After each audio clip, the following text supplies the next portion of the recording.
All right, we are back. If anybody's been watching these, appreciate you. I know it's kind of weird. Some of the videos are shot in my car and some of them are shot at home, and it's like the ones in the car are better quality. Natural lighting helps with that, and also I spent way more on my phone than I did my webcam, which I do need to upgrade. But the audio quality is probably better at home because I have an actual dedicated microphone. Not that any of that matters. So let's get to today's topic, which is near and dear to me as probably the next biggest thing that I have to work on. I mean, it's a process. I got to work on a lot of stuff. But for me, confrontation is the thing that I struggle next to anxiety probably the most with, and it's intertwined. I mean, I don't mean to make that sound like they're two separate things. They're very much entwined.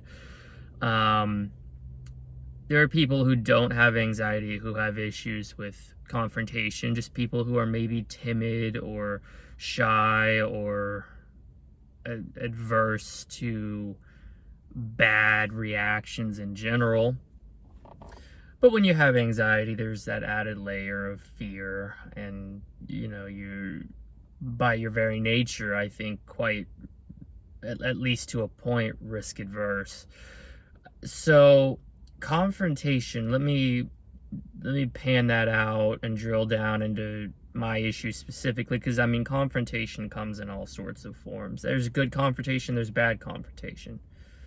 There's productive confrontation, right? Like at work, you could, a lot of, like, I mean, I'm generalizing to a disgusting point here, but it seems like there's a cliche or a trope almost of, if you assert yourself to your boss, some bosses like respect that and they might give you a raise or give you more power, I don't know. But the point being that, confrontation isn't inherently bad. I think what's so terrifying about it for me is that when we talk about confrontation, I'm a naturally anxious person, thus the existence of this whole channel. It's this weird culmination. Sorry if I keep looking over there. I'm in the work parking lot and there's a ton of people driving by today.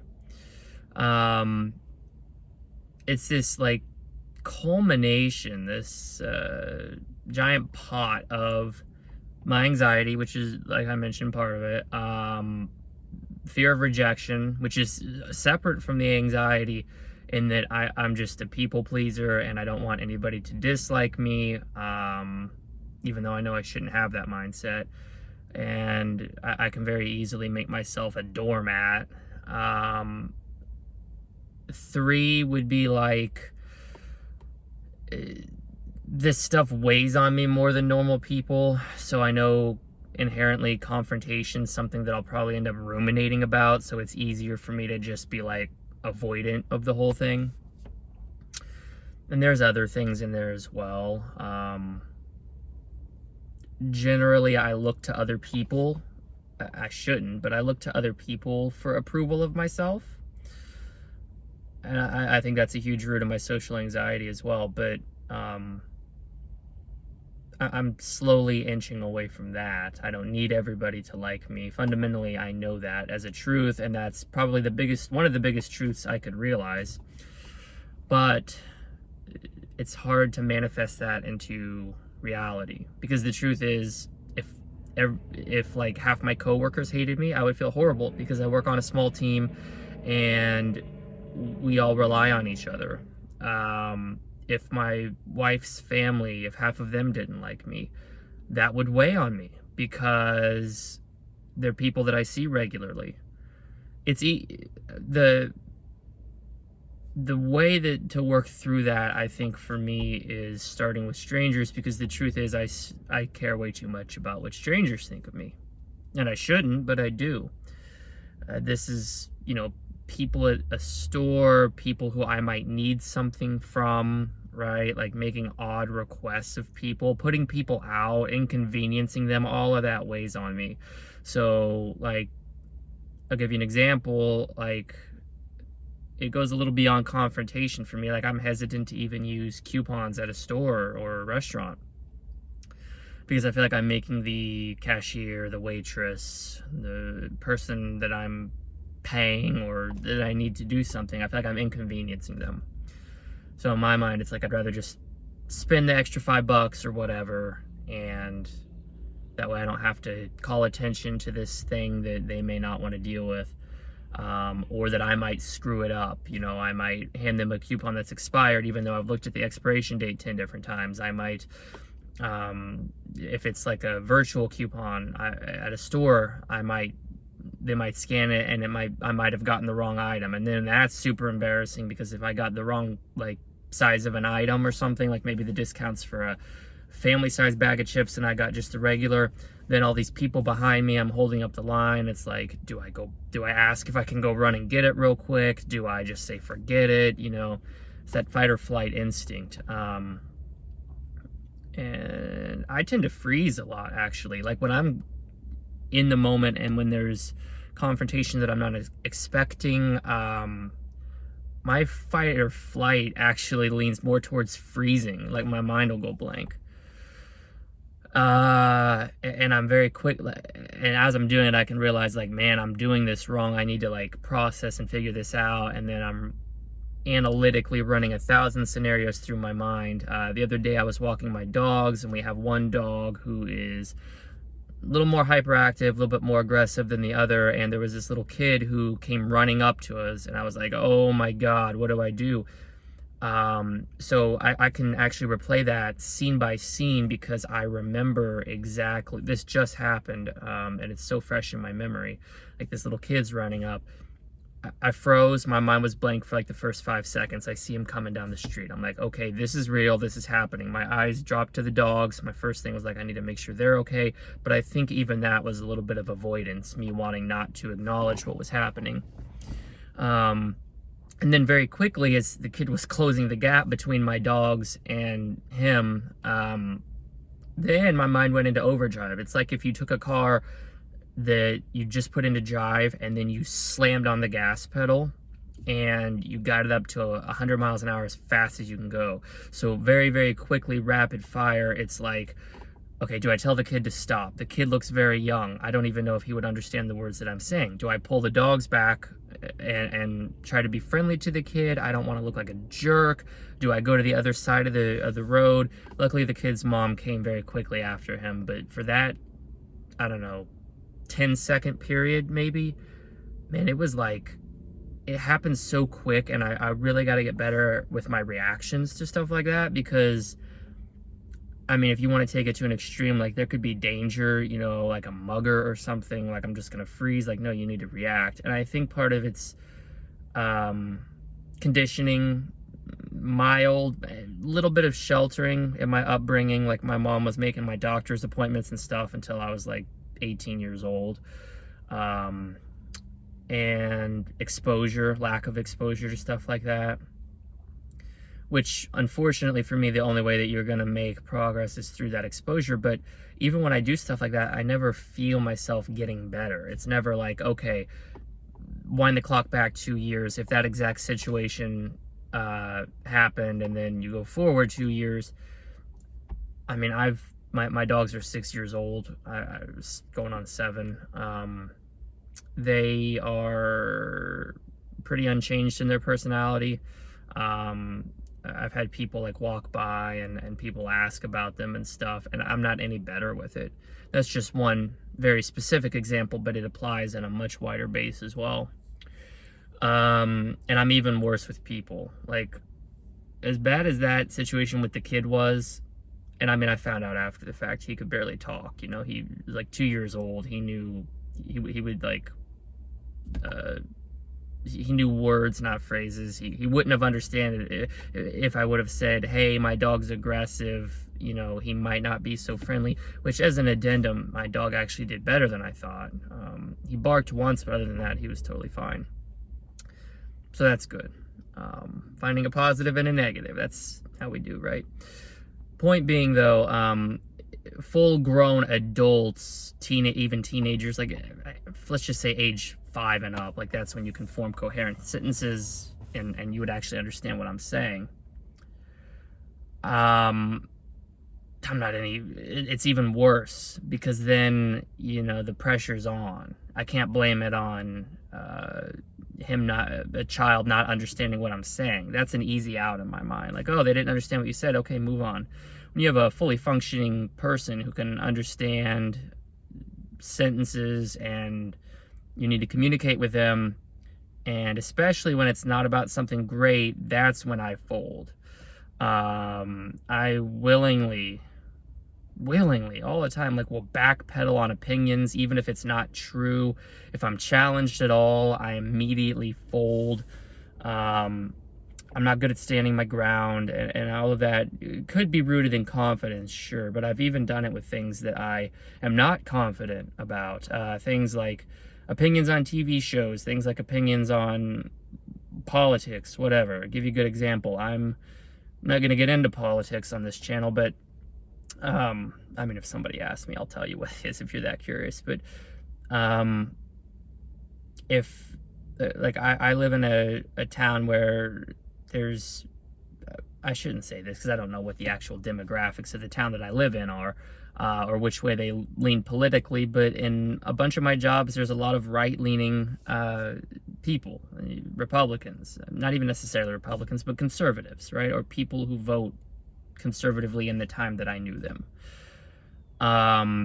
And when they're justifying themselves to a group of people and I happen to be in the group, or even just one-on-one, even if I disagree with their point, I'll nod my head and be like, yeah, that makes sense, rather than be like, have you thought about it this way? Or actually, I think this, because it's all rooted in fear of confrontation. They're gonna either be more knowledgeable than me, and I'm gonna be left looking like an idiot in front of people for trying to share my opinion and confront them, or they'll get loud. The loud person's the right one. I'm not gonna get loud, not in a public setting, at least not like that.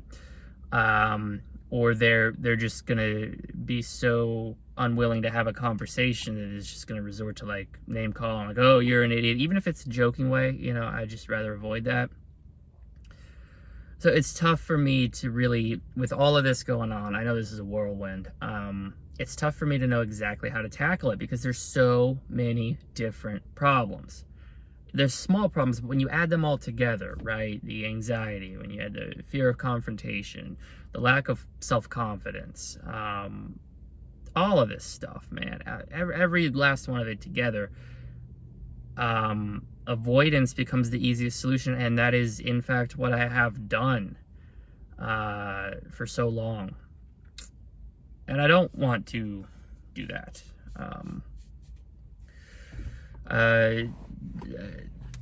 I'm not blinded enough to think that in a year I could be Mr. Outgoing, Mr. Confident, spewing my opinion to a group of people, not caring whether or not they respond, because that's simply not true. I think I'm always going to care. I think the path forward would be finding a way to be okay with people who disagree.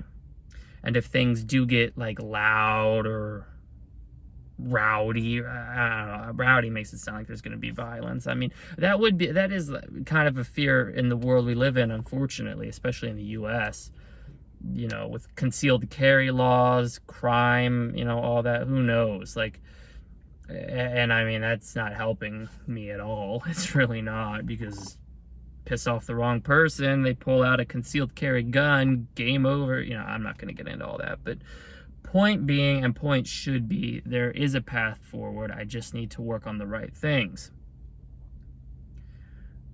For instance, if I joined a voice Discord with people who have very, very dissimilar beliefs to me, and I started saying, hey, I disagree for XYZ, that would be like throwing me into the lion's den. I don't think that would be beneficial, because they would just rip me apart and it would just make me feel bad. it wouldn't be progress. That's not real progress in the way that I'm trying to make progress. The way that I would try to make progress is like being more comfortable using coupons at a store, being more comfortable telling a child not to approach my dog because he could be aggressive, being confident enough in my own position to say, hey, you know, I understand you think XYZ is better than ABC. I disagree, and here's why. And if they're more knowledgeable than me, okay, cool.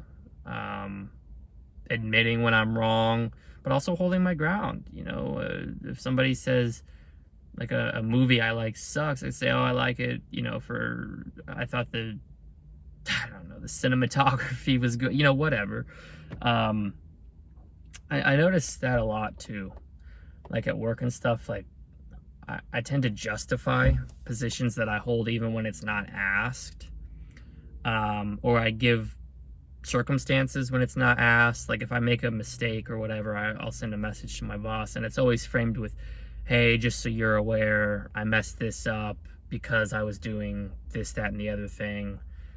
And I can be a little long-winded with it. It's because I don't want them to just think I screwed up. I want them to know here was my thought process. And that in and of itself isn't a bad thing, but it can lead to a lot of like unnecessary exposition, and things like that. And before we finish up, like, so I mentioned in another video, I've been having issues with the billing for my therapy, and the people who I've been talking to at the therapy company are beyond incompetent. They're not helping me at all. It's like, I'm trying to get you paid, you know, and it's to the point now where I feel like any rational person would be assertive with them. They would be getting them on the phone like, hey, let me talk to your manager. Let me talk to your supervisor. You guys are not helping me. This is ridiculous. I'm trying to get this paid so I don't get stuck with the $2,000 bill. What are you going to do to help me? And the way I know that most people are like that is because I used to be in that position. I used to do billing, not medical, but billing for a different company, and people would call in all the time. Like when something was messed up, they would call in, and especially the ones who had to call multiple times were agitated. They were pissed off, and I thought it sucked because they were taking it out on me, but I understood. Now, I'm not saying that I want to call in and be a jerk, like, you know, you guys suck, you absolutely terrible, despicable, horrible company, never use you again in a million years. Like, I feel like all that's unnecessary, but finding that common ground where it's like, okay, I'm going to be assertive. I'm going to let them know that I'm not going away. Let them know that I need this fixed so I don't get stuck with a freaking $2,000 bill. That's the middle ground, right? Some people revel in being a jerk or whatever. I never understood that. Not in a million years would I enjoy being just nasty to people, right? Not in the way that I've experienced it. I worked in call centers for 8 years, and the way that some people will speak to a perfect stranger, I have no idea how they sleep at night. I'm sorry. The things that if I had to repeat some of the stuff that I've heard directed at me, like, this channel would probably get taken down for hate content. Like, it's terrible. But yeah, that's where I'm at. You know, with the medication and everything. I'm selling my old computer. That's kind of what inspired this video. I might have to go meet somebody in a parking lot, and he's being nice about it, you know, offering to do it in front of a police station or whatever. So the odds of something actually bad happening are very, very low. But still, I can't shake that. It's not even like, oh, I'm worried they're going to pull out a gun and rob me or kill me. It's more like, you know, what if they're like, oh, this isn't what you said it was? And then I'm going to fold. I'm probably very apologetic. Like, I don't know. I'm just not good with that stuff. I can hype myself up in my mind. Like, yeah, you're going to tell them the way it is before I'm calling a business. And then I'm not like that at all. I'm nice. I'm a doormat. I let people walk all over me. That's what's got to change. So if you have any idea how to change that, or if you have any tips, or maybe you have the same problem, maybe you don't have a problem with confrontation at all, I'd love to hear from you. It's just a very natural problem to have given the issues that I have, but it's also something that I want to work on as well, in tandem with all the other stuff I got going on. But this video is getting a little long as it is. Much love to anybody who is watching. Appreciate y'all. Hope you guys have a good weekend, a good rest of your day, and I'll catch you next time.